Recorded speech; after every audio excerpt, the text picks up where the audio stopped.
আজকে আমরা শিখব উপসেট আর প্রকৃত উপসেটের মধ্যে যে পার্থক্য। এটা আমরা সবসময় ভুল করে থাকি যে উপসেট লিখতে পারি কিন্তু প্রকৃত উপসেটের পার্থক্যটা বুঝতে পারি না। তো আমরা এখানে একটা উদাহরণ দাঁড় করি, যেমন আমরা দেখতে পাচ্ছি এখানে এ সেট আছে।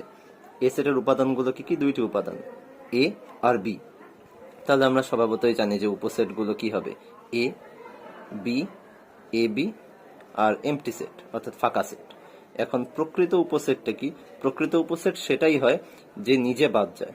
অর্থাৎ কিরকম, এখানে আমাদের এ বি, এই যে নিজেই একটা সেট দেখতে পাচ্ছি, এখানেও আমরা এ বি কে লিখেছি, অর্থাৎ যেই সেটটা আছে সেই সেটটা নিজেও উপসেটে থাকছে।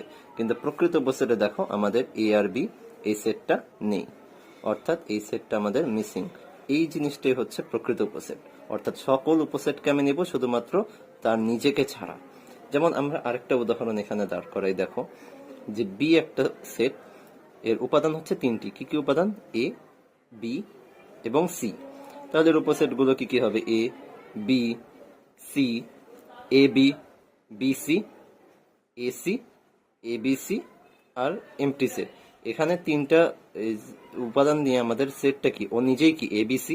তাহলে আমাদের এখানে এবিসি আছে, তার মানে এর প্রকৃত উপসেট গুলো হবে এই এ বি সি ওর নিজেকে ছাড়া যে উপসেট গুলো রয়েছে এই সবগুলিকে নিয়ে।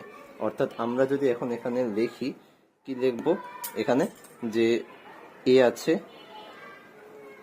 এ B C, A B BC,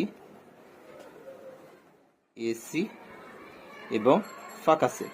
দেখো এখানে আমরা এবিসি কে নিইনি। এটাই হচ্ছে উপসেট ও প্রকৃত উপসেটের পার্থক্য।